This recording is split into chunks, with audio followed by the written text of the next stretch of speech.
Sobrang nakakagulat na balita. Grabe, impeachment court spokesperson, tumestigo na. Napatayo si Vice President VP Sara, meron ng makukulong sa impeachment. Ayon sa nakalap nating impormasyon, bumwelta ang spokesperson ng mga senador sa spokesperson ng mga congressman na wag daw hahamunin ng Senate, kundi baka ipakontempt lahat sila, baka maubos sila sa Congress. Sinisi kasi ng mga prosecutor ang mga judge, sila nagpapadelay sa impeachment. Grabe ang impeachment court spokesperson, tumestigo na. Napatayo si Vice President VP Sara, meron ng makukulong sa impeachment. Tara panoorin natin. Sir, na-raise na po to be for KSP, but just to get your opinion also, is it possible to cite the prosecutors or the defense in contempt if hindi po sila sumunod sa any orders of the impeachment court? And for example, on the prosecution panel, paano po mangyayari doon? Sino ang iko-contempt sa kanila? Buong house po ba? Yung prosecution panel? Again, that is in the realm of possibilities. Lahat yan pwedeng mangyari po. Pero yan nga po yung iniiwasan ng ating impeachment court. Ayaw nga po nating magkaroon ng awayan. Ayaw ng impeachment court na magkaroon ng away o magkakaroon ng constitutional crisis pag nagmatigas ang impeachment court laban sa desisyon ng Korte Suprema, if ever. So, ang ginawa po ng impeachment court, pumunta po siya at nakipagdialogo at nag-order po sa House na tayo na lang magresolba nitong constitutional issue na to, na may question about yung mga depekto sa articles of impeachment, sagutin nyo na lamang kasi kayo nakakaalam dyan. So, kayo na lang ang magdesisyon kung magko-crossover o hindi. So, hindi po kaaway ang impeachment court. In fact, we are asking for the cooperation of the House so that any legal issues as to the jurisdiction of the impeachment court kapag nag-umpisa na pong umusad itong trial natin, ay wala nang magko-question either from the prosecution, from the defense, or any other person po na gustong questionin yung jurisdiction ng impeachment court. So, we are actually giving our co-equal House na gawin natin yung nararapat at tayo na lang magresolba nito within the legislative body or the branch of government. So, kaya po doon sa tanong ninyo kung magko-contempt, of course, as I said earlier, hindi po yun yung policy. Kasi nga gusto nga natin na maging cooperative yung both houses sa isa't isa. Pero sir, ano ko lang yung question ni Ms. Mav. Sino po ang pwede i-contempt? Yung 11-man prosecution panel, yung House leadership, sino po? Sino ang i-contempt ng impeachment court? Yaan din po ang isa sa mga question na pag dedebatihan na naman ng mahaba ng impeachment court ng mga senator judges at boboto na naman po sila regarding dyan sa question na yan. Kaya kung gusto po nating umusad ng mabilis itong proseso ng impeachment, wag na po magkaroon ng mga ganyang mga issues na ma-raise pa po sa impeachment court at magde-debate at magbobotohan pa po dyan. So, yun po yung sinasabi namin. Mag-comply na lamang po tayo para wala ng any other legal issues na isa-settle preliminarily ang impeachment court at magpatuloy na yung pinagdarasal nila na presentation ng evidence. Sorry, attorney, isa pa. So, possibility at option yung contempt, but you wish it will not come to that. Possibility po yun, no? Yung contempt, at dahil nandiyan po yan sa rules ng Senado as an impeachment court, pero if ever it will be used, I don't think the impeachment court will use it at the first instance. Usually po, yung mga hukom po, very tolerant naman po yan of the litigants. Are you saying pag hindi sila nakasubmit hanggang June 30, walang contempt na mangyayari, sir? I cannot say definitely kasi hindi po ako yung impeachment court, but yun nga, pag hindi po nagsa-scenario setting lamang po tayo dito, kapag hindi po mangyari yung pag-comply po nila, then nakahang pa rin po yung issue kung pwede po ba mag-crossover yung 19th, yung articles of impeachment na pinasa ng 19th Congress to the 20th Congress, at yun na naman ang pagdedebatehan. So, mapapatagal na naman po.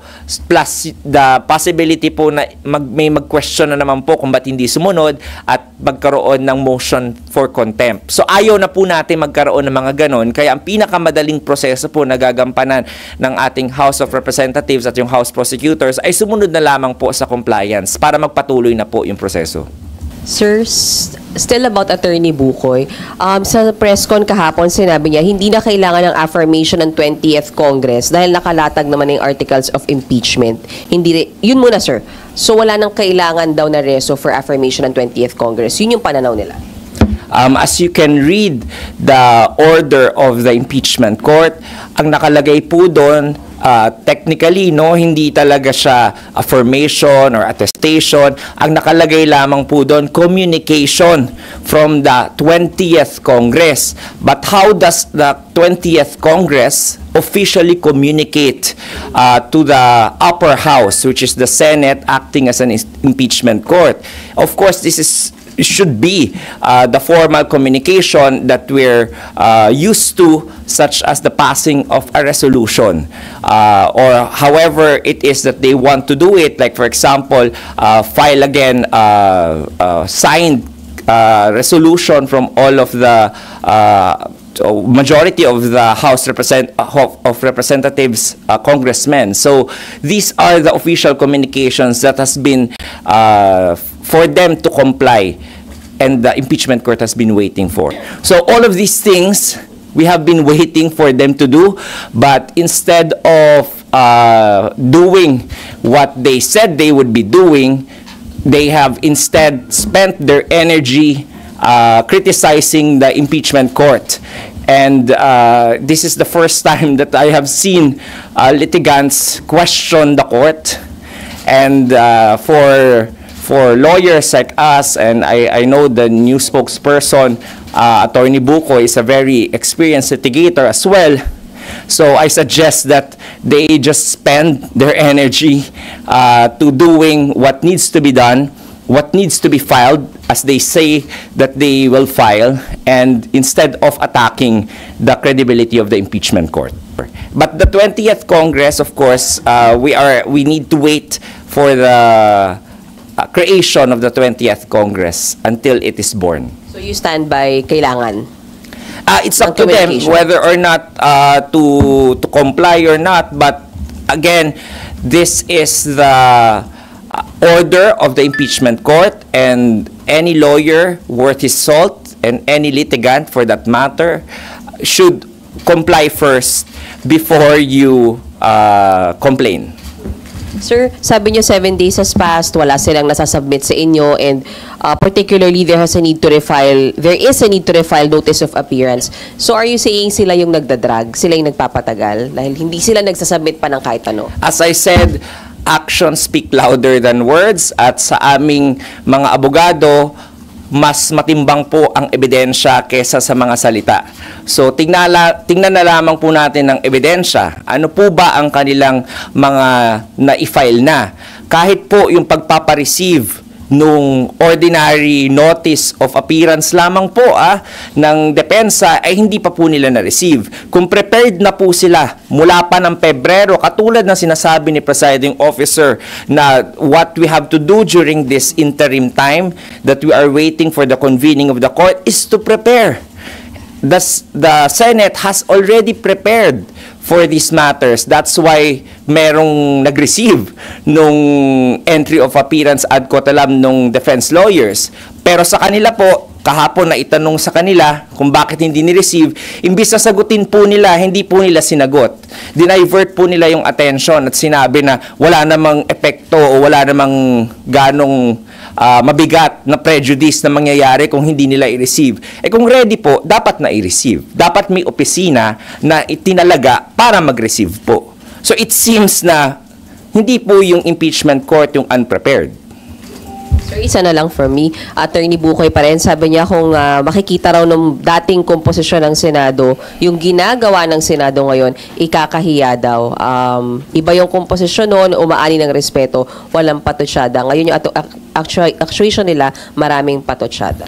ibabalik ko po, kapag kami po ay magkalaban ba o nasa ordinaryong korte, gagawin po ba yan at tatanungin pa rin po ba yan ni Attorney Bukoy sa media? Ganyan po ba ang pagkikriticize ng isang abogado sa isang korte? So, kung ako po, ikang sagot doon, hindi, then dapat hindi po ginagawa yung ganon. Kasi ano po ba ang motibo para i-criticize po ang impeachment court? You might not agree with the actions of the court, but it is still the court that has been vested by the Constitution with the power to solely try and decide impeachment cases. And doon pa lang namang po dapat meron tayong pagrespeto at hindi po natin matanggal ang kredibilidad ng korte. So ano po motibo nila by criticizing the court? Dapat po yung energy po nila na pagkikriticize sa korte ay ginugugol nga po nila doon sa kanilang kalaban dahil hindi po nila kalaban ng korte. Ang kalaban po nila ay yung kabilang party, yung defense po. So, sabi niya po, formidable yung at mga respetableng mga abogado po yung nasa defense team. So, paghandaan na lamang po nila. At yun yung awayin po nila at wag po yung impeachment court. Attorney, may mga nag-oppose dun sa sinabi ni Presiding Officer Chis Escudero na walang limitation yung pwedeng gawin at pagdesisyonan ng impeachment court. Sabi nga ho ni Senator Coco Pimentel, the mere fact na nag-oath sila bilang senator judges, may mga sinusunod sila na impeachment rules dun pa lamang, it means may limitation yung pwedeng gawin ng impeachment court. Meron pong limitation naman po ang impeachment court. Unang-una po, yung nakasaad po sa konstitusyon, no? Alam po yan ni Presiding Officer, but I think he is more of talking in the context of doon po sa mga bagay-bagay na hindi po nakaspell out ng detalyado sa konstitusyon po natin. So, una po, ang limitasyon sa Senado, yung pagboto dapat ng mga senador, dapat 2/3 of all the members. Pangalawa po, yung ipapataw po na penalty po, hindi po pagkakulong, hindi rin po civil liability, kung hindi pagkatanggal lamang po at saka perpetual disqualification. The Senate cannot impose more than that. Yun po yung mga limitasyon ng konstitusyon at saka po nakalagay doon na kapag nag-implement po o nagpasa ng rules ng Senate impeachment court, yun po ay isang self-regulatory or self-limiting na limitasyon sa Senado po. So yung mga konteksto pong yun, yung mga pinupunan po nung mga pag-adapt ng supplementary rules ng rules of court po, yun po yung mga limitasyon na inimpose ng impeachment court upon itself. However, there are matters such as, for example, yung question po kung pwede po ba mag-refer back ang Senate impeachment court doon sa House of Representatives po. Medyo vague po doon at ambiguous. Nakalagay po sa Rule 9, Section 1 ng Rules of Court, pwede pong tingnan ng isang hukom ang kanyang jurisdiction doon sa isang kaso pag nakafile sa kanya kahit wala pong nag-motion na party. So, ang tanong po dyan, mag-a-apply po ba yon o hindi? So, dito po sa nangyari sa ating impeachment court, in-apply po in a way ng Senado pero hindi po dinismiss. So, ininterpret niya po yung konstitusyon base po sa kanyang kapangyarihan na to be the one to solely try and decide the impeachment cases. Ayon po yan doon sa Supreme Court decision din na Manila Prince Hotel versus GSIS. Ako po, hindi lamang po ako nagsasabi dito ng mga sound bites po sa inyo.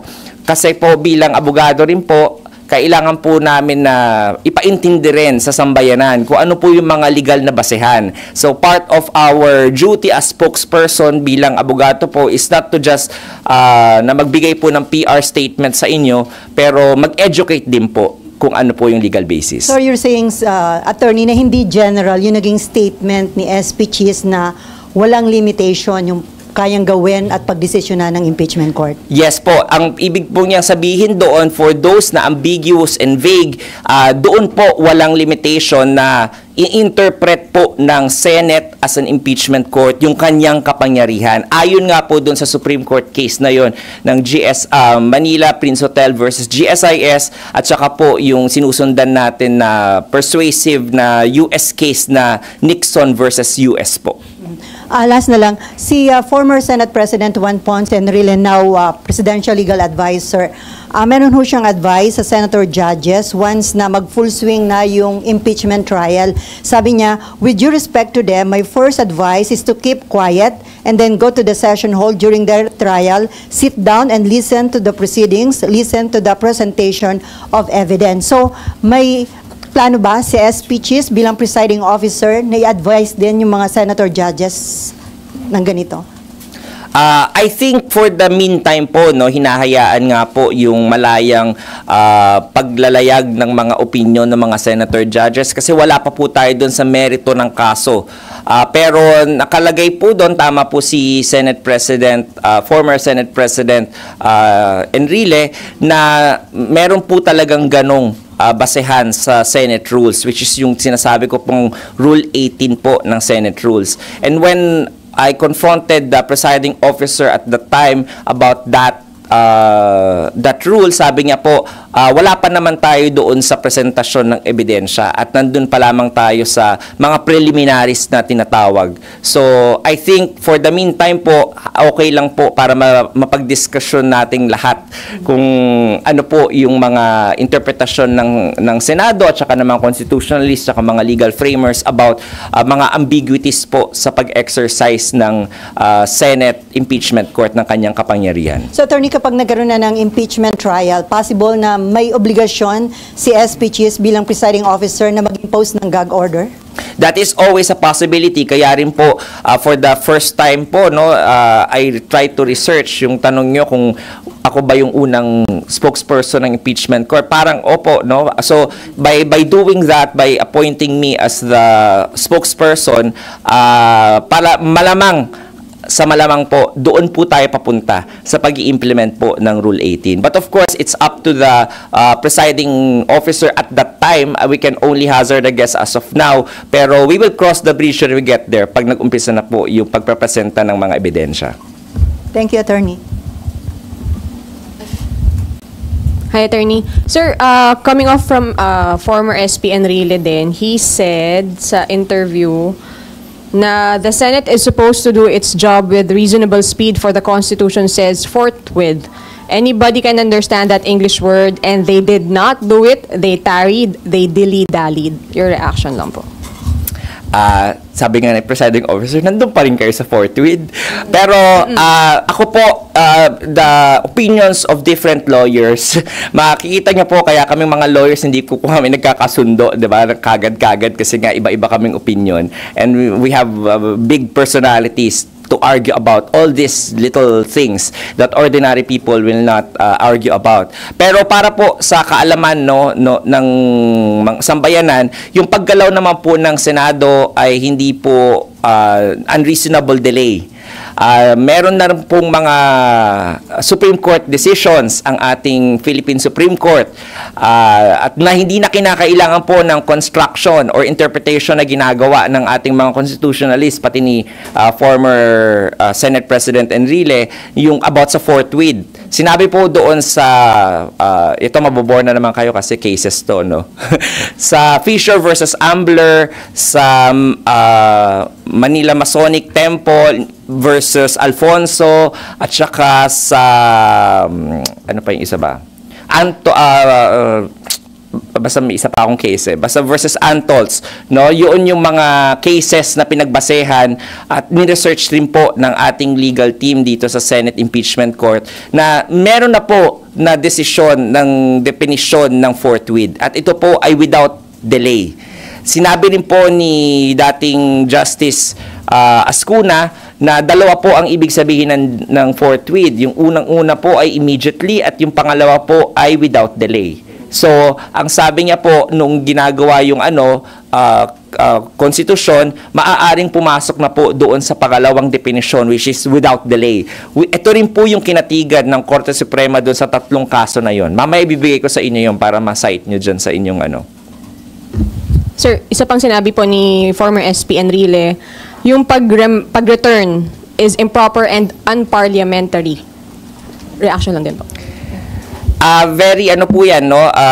Very welcome yung ganyan nga na mga opinion kasi it adds to the conversation, lalong-lalo na po alam naman natin na si Senator Enrile ay very wise at very knowledgeable about the law. However, he was not the one confronted with the motion. He was not one of the senator judges. He is not the senator sitting as one of the senator judges in the impeachment court. And I think the collective wisdom of the impeachment court should be respected on the actions that it did. Now, if ever meron pa pong hindi makatanggap nung majority vote na 18-5 at nung action ng impeachment court, sabi po namin nga, the final arbiter of all of these issues is the Supreme Court. So they just have to go to the Supreme Court kung gusto talaga nilang malinawan. But kung hindi po sila pupunta sa Supreme Court, wag po nilang itry ito sa Court of Public Opinion at maniwala kayo doon sa collective wisdom ng ating impeachment court. Sir, last na lang po sa akin. Sa timeline lang, sir, di ba si VP Sara, ang deadline niya to give the reply is 21, pero Saturday yon, so 23. So, ang prosecutors have 28, pero Saturday po, so 30. 30 po. Okay, so what will happen, sir, kung hindi magpasa ng reply, given na parang sabi natin, hindi nagagampanan ng prosec yung, hindi nila nasasubmit yung mga kailangan nilang isubmit? I think ito po, no, I think yung hindi po nilang pagpasa ng mga kailangan po nilang i-file, I think baka strategy po nila yon, no? Hindi natin alam talaga kung ano yung tunay na dahilan, pero siguro yung mga contemporaries nyo doon sa House, dapat tanungin sila doon about that. Syempre, as a court, we will just act based on what has been filed. So, yung reply po, I think balak naman po nila mag-file ng reply. Alam naman po natin na bibigatin din naman yung mga advisor din po nung prosecution panel. Gagawin din po nila lahat ng dapat nilang gawin kapag nandoon na yung answer with affirmative defenses. So, magre-reply po sila doon. Kung hindi naman po answer with affirmative defenses ang ifa-file po ni Vice President Sara at ito po ay isang motion to dismiss, then I'm sure magpa-file po sila ng comment and opposition doon sa motion to dismiss. So, ito po, nasasabi ko po to, hindi ito panghuhula. Ito lamang po ay base sa experience natin bilang isang litigator. Thank you po. Hello po, Attorney. Good afternoon. Good Sir, afternoon may violation po ba dun sa refusal na tanggapin yung notice of appearance? Wala naman po, but it says a lot. Kasi po, kunwari, isang law office, walang tumatanggap doon, sarado po yung law office, then it says a lot about that law office. Or a party, kapag nagpadala po tayong demand letter, tapos walang tumatanggap ng demand letter, tama po? So, ibig sabihin, tinataguan nyo yung magbibigay ng demand letter, yung pinagkakautangan nyo. So, it says a lot about the actions, no? Baka hindi po prepared, or baka naman po ayaw tanggapin as a matter of strategy, pero hindi ko po talaga alam kung ano dun sa mga posibilidad na yon yung kanilang motivation, why they did not receive. Again, this is just a very minor pleading. It is just pleading informing the court na ito po yung mga abogado na magre-representa sa akin. Wala pong any motion po doon, walang ganong issue or conflict na kailangan isipin pa ang magkabilang panig kapag nag-file po sila ng notice of appearance. So nakakapagtaka lamang po, no, na bakit pati yun hindi pa nagawang ma-receive. How about, sir, dun sa mga criticisms? You said earlier na for the first time na yung mga litigants mismo nagkikriticize dun sa court. May violation po ba dun? Kung alam nyo po, alam ko nagko-cover din kayo ng mga ng mga kaso sa ordinary court, sa Supreme Court. Makikita nyo po yung mga litigants doon, kahit na hindi pabor sa kanila yung desisyon ng isang korte, hindi po nila pwedeng makriticize basta-basta, mako-contempt of court po kami doon. Ito po yung naririnig nyo rin na sub judice rule.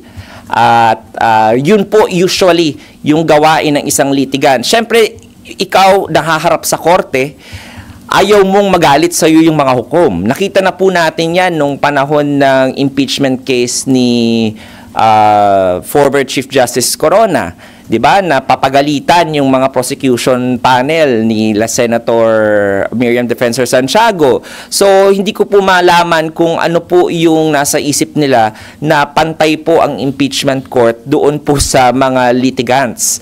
Kasi po kung makikita po nila, lagi nilang sinasabi mga nangyari before sa mga impeachment trial, tingnan rin po nila kung ano po yung akto ng impeachment court doon sa mga litigants at that time. Kahit nga po sila dating Solicitor General Estelito Mendoza napapagalitan ng mga hukom ng impeachment court.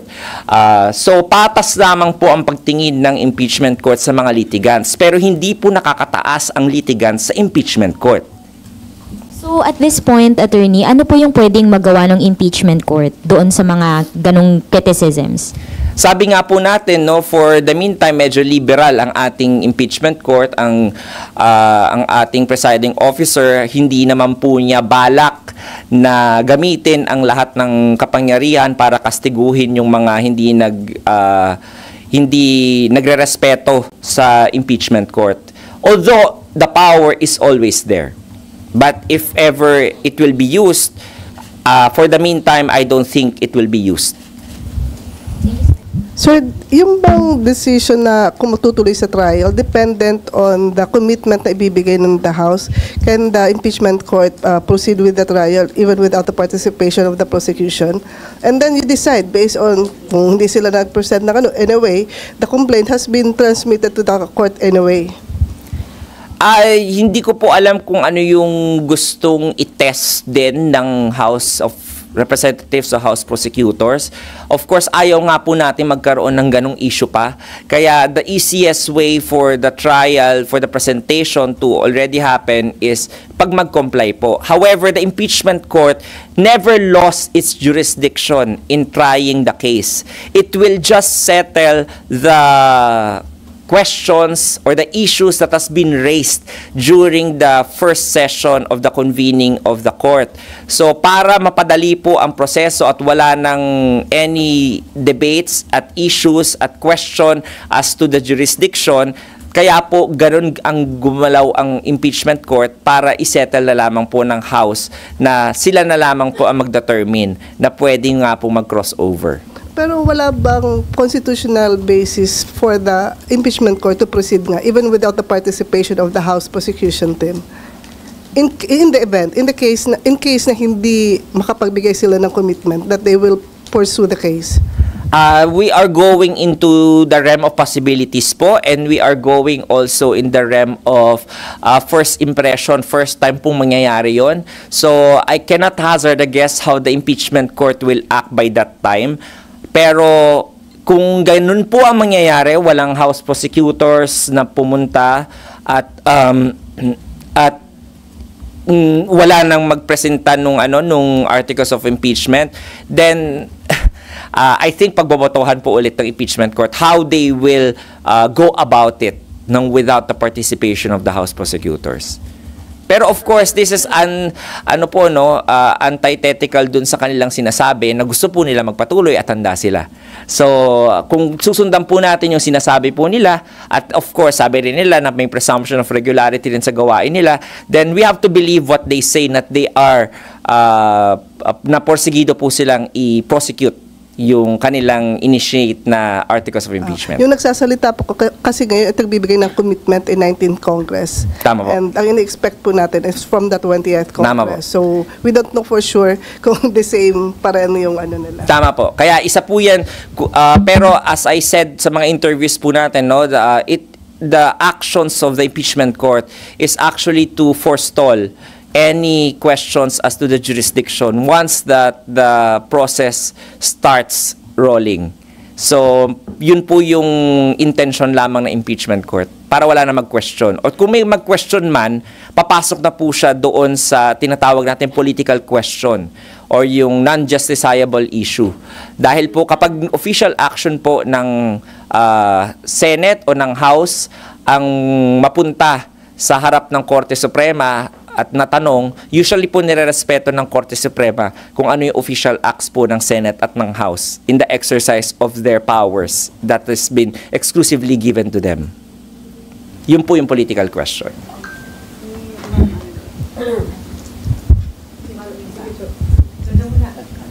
Sir, hindi ba pwede apply dito yung sa korte katulad nung pag hindi umatin yung mga nagpo-prosecute ng 3 beses? Hindi ba ganun na nangyayari? Hindi ba pwedeng apply dito yan sa impeachment court? Ituloy yung process and then antayin kung atin o hindi ng 3 beses tulad na sa mga korte? Hindi ba pwede apply dito yan? That is in the realm of possibilities again po. Pwede at pwede rin po. Depende po yan sa boto ng mga senator judges kapag na-confront na po sila ng ganyang question sa convening po nila on the floor. So again, this is a system po na hindi po totally judicial. Meron po rin political aspect at factors po tayong kino-consider. Isipin nyo na nga lamang po, no, kung ang lahat ng mga senador natin ay hindi abogado, ibig sabihin po ba hindi na po nila i-considera yung judicial processes po, no? Or kung puro politicians lamang po sila, puro civilian, hindi po walang abogadong profesyon, ano po yung magiging basehan po nila, 'di ba? So, kaya po inilagay ng ating framers ito sa ating Senado ay dahil alam po nila na kung may magtatanggal po ng mga opisyales na ibinoto ng sambayanan, dapat yung mga ibinoto rin ng sambayanan ang magtatanggal sa kanila. At hindi po inilagay sa korte yung desisyon na yon. Kaya dun sa tanong niyo po, hindi ko rin po alam kasi maraming factors po. Hindi lamang po judicial, i-consider rin po ng impeachment court of senator judges yung political aspect at the time when it is confronted with that issue. Sir, ito po, mahinahon na. Pag naabot po tayo sa puntong ganon, may posibilidad po ba na ang pagbotohan ay i-dismiss na yung kaso? Isa po yan sa mga posibilidad pa rin na pwedeng mangyari, sabi nga ni presiding officer. Pero kaya nga po natin hinihingan ng mga compliance ang House para kapag ni-raise po yung issue na yan by any party o may clarification na isang senator judge at maging issue na naman po for the impeachment court to decide on, meron na pong mas mabigat na basehan na wag nang i-dismiss dahil meron na pong opisyal na action at compliance ang House doon sa ipinag-uutos ng Senate Impeachment Court. So, mawawalan na po na gaano ng wiggle room kung tinatawag na mag-prosper po yung yung ganong theory. Sir, Ay, ma'am. attorney. So, diba din sa summons kay VP, she was given non-extendable 10 days to answer. Sa proseso ho ba, paano pag hindi mag-comply doon sa summons, hindi tumugon sa summons, what happens? And do you take it to me na magko-comply siya, tutugon sa summons because nag-enter na ng appearance yung kanyang lawyers? Isa po yun sa mga magandang nangyari by filing a formal entry of appearance. Kaya lang po ad cotelem. Ang ad cotelem po ibig sabihin sa mga abogado, hindi pa namin nire-recognize talaga yung jurisdiction. So, pina-file lamang namin to para lang to comply at saka for para hindi namin ma-waive yung aming mga dapat gawin.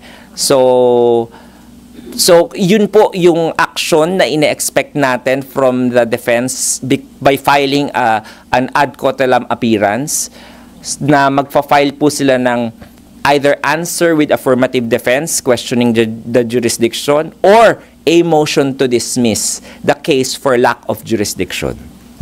So pag naglagay po ang isang abogado ng ad cotelem sa kanilang pleading, almost always yun na po yung aming gagawin.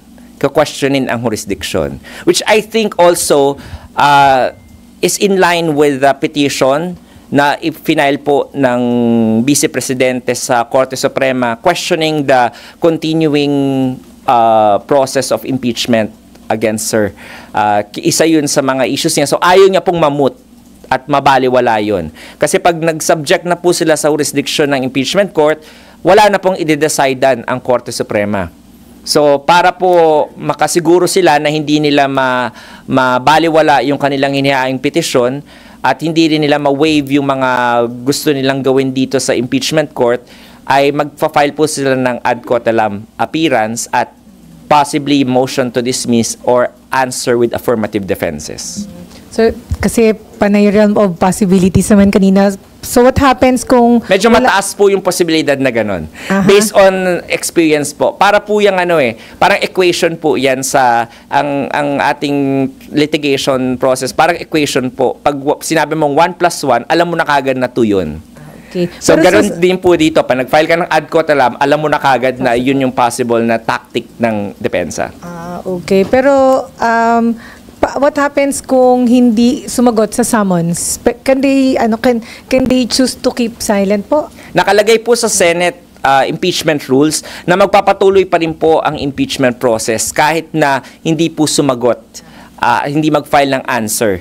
At magpepresenta pa rin yung prosecution panel ng ebidensya, pero na-waive na po nung respondent yung kanyang karapatan para maghain naman po ng defense niya doon sa impeachment court. So, ibig sabihin, attorney, kung walang maging sagot ang VP, wala rin sasagutin ang prosecution panel, di ba? Kasi supposedly given 5 days sila to answer. Tama po. So, lahat maghihintay na lang. Tama po.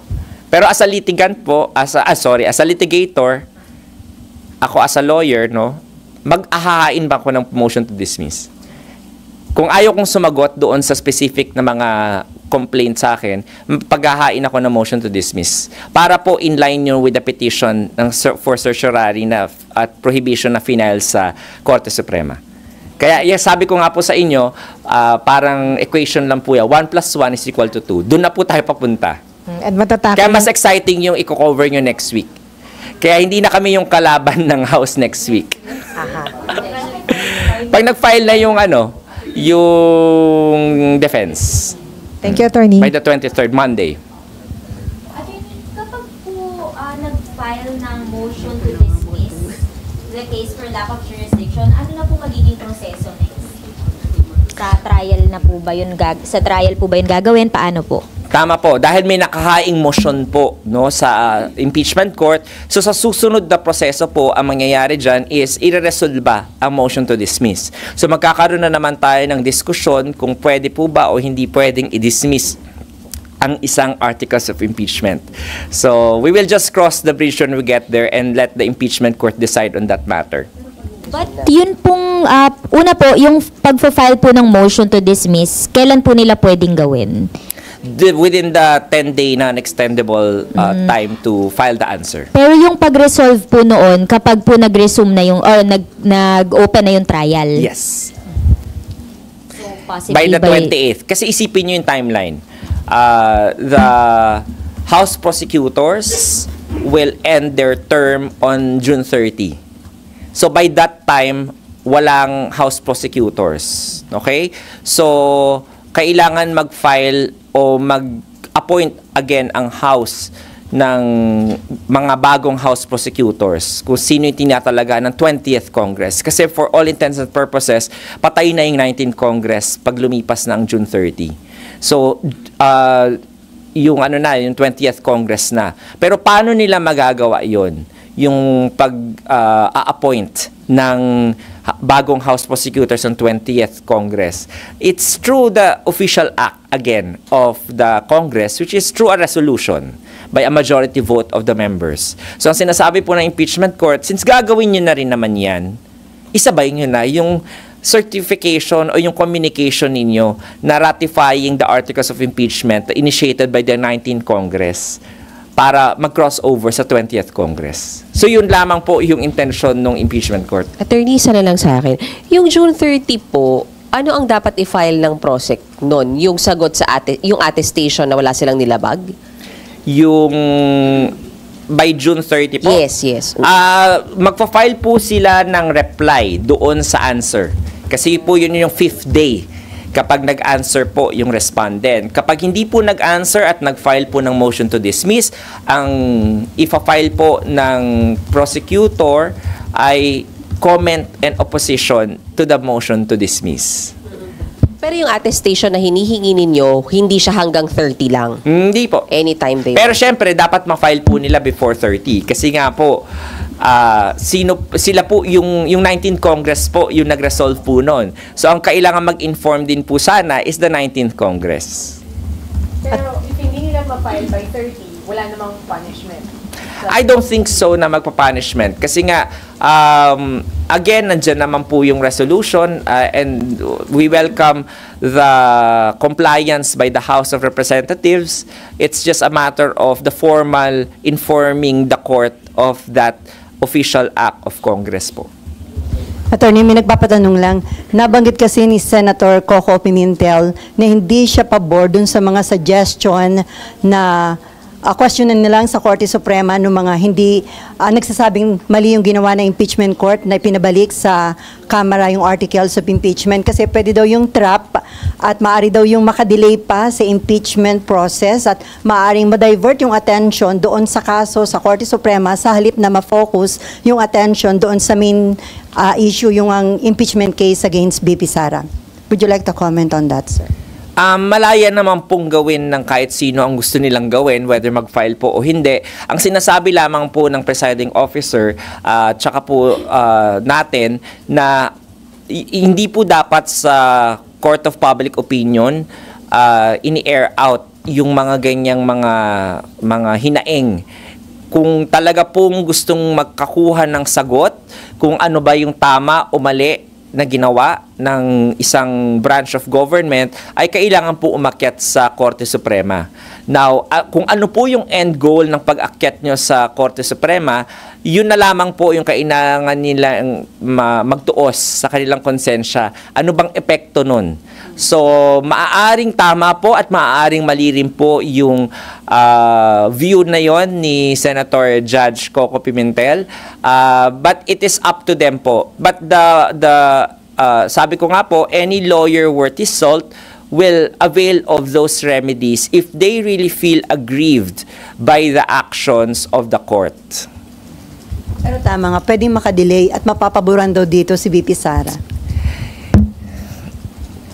Para akong yung nag-aano sa multiverse of madness si Doctor Strange. Yung iniisip ko yung mga permutation na pwedeng mangyari sa utak ko di ba? Pwede at hindi. Oo, ako pwede at hindi. Pwede at hindi, no? Hindi ko rin alam yung magiging epekto kasi katulad ninyo po. Katulad nating lahat. This is the first time that this has happened.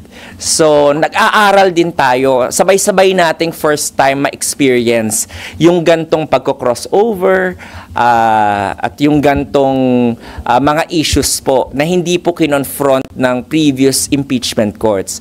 So, hindi rin po natin alam kung ano talaga yung mangyayari. Pero, of course, we respect the wisdom din po ni Senator Judge Coco Pimentel at maaari nga po na isa yun sa mga timeline sa multiverse po. Attorney, ito yung possible ba mangyari by next week dahil nga dun sa katilam hindi nire-recognize ng kampo ng Vice President ang impeachment court. Possible by next week mas malakas ang mag-file sila ng motion to dismiss kaysa sagutin yung pinasa ninyong subpoena o summon? Ito po, ako, I'm just, speaking po as a litigator. As a defense, mas madalas po akong defense lawyer kaysa sa prosecution. Talaga pong tactic ng, defense na magpa-file ng motion to dismiss. Usually po, isa yan sa mga arsenal para wag kagad magpatuloy ang proceeding sa korte. Kasi po, kukwestiyonin yung jurisdiction. Pag sa criminal case po, isa po sa mga grounds po ng motion to dismiss, kunwari, mali po yung jurisdiction, wala dun yung isang elemento ng krimen na nangyari sa korte na yon. So, pwede mong pa-dismiss. Mali yung venue. O kaya naman po, hindi maayos yung pagkagawa ng preliminary investigation. So, magpapamotion to dismiss ka para magkaroon ng re-investigation doon sa prosecutor. So, yun po yung mga ginagawa ng defense usually. di wala tayong maasahan na possible sumagot ang kampo ng Vice doon sa inyong summon. Yun po yung isa sa mga sagot, no? Kapag nag-file po ng motion to dismiss, kasi po supportorily applied na po, no, yung 2019 amended rules of court, isa po sa ground na pinapayagan ng motion to dismiss is kapag may lack of jurisdiction po ayon sa Rule 9 Section 1. Kapag hindi po yun yung grounds, hindi po pwede mag-file ng motion to dismiss. So, I think, of course, hindi naman natin binabaliwala yung galing din naman nung law office na inano ng Vice Presidente. So, alam nila yung gagawin nila. And, yun nga, any lawyer worth his salt would have done everything in its power to not answer yet the complaint and to question the jurisdiction first, which is in line with what their strategy is, their legal strategy by filing the petition for certiorari with the Supreme Court. So based on that actions that they did, most probably baka yung po yung we have to contend with such motion to dismiss. So wala naman kayong nakikitang link dun sa hindi pag-formalize ng sagot ng House dun sa order ng prosecution, sa order ng impeachment court at dun sa reply ng OVP, ng Vice President. Madiderail, pwede bang hindi sumagot? Kasi with caution yung yung entry nung kanilang defense team. Kung walang sagot, walang certification from the House, so parang walang recognition dun sa legit yung yung complaint. May nakikita kayong connection. Possible na sadyang hindi sumasagot ang House, idinederail para within yung 10 days. Walang ganun kayo nakikita. Naku, wag po ako tanungin nyo sa Attorney Bukoy kung bakit hindi nila fina-file yun. Ako, for me, siguro po, it's their strategy. It's their strategy na, kasi po, isipin ninyo to, this is not merely a judicial process. Kaya po, pwedeng magkomento ang kahit sino man, no? Dahil nga, nakaka-apekto to sa bawat Pilipino, itong proseso na to. So, this is also a political process by that very aspect po. So, ibig pong sabihin nun, yung kanilang strategy is not only legal, it is also political. So, lagi nating titingnan yung galawan po ng lahat po ng parties dito, the impeachment court and the litigants as well.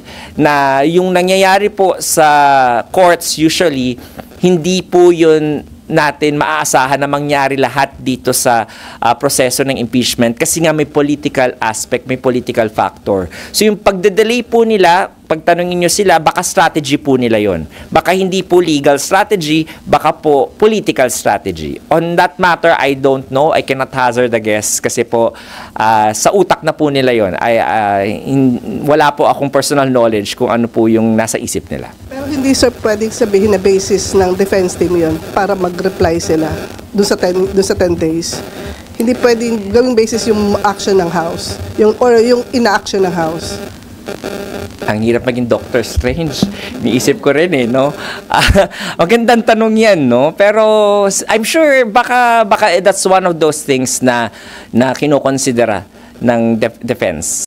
Ngayon, ikaw bilang Pilipino, ano ang masasabi mo at reaksyon sa balitang ito? Mag-iwan ka ng komento sa ibaba at atin pong babasahin isa-isa.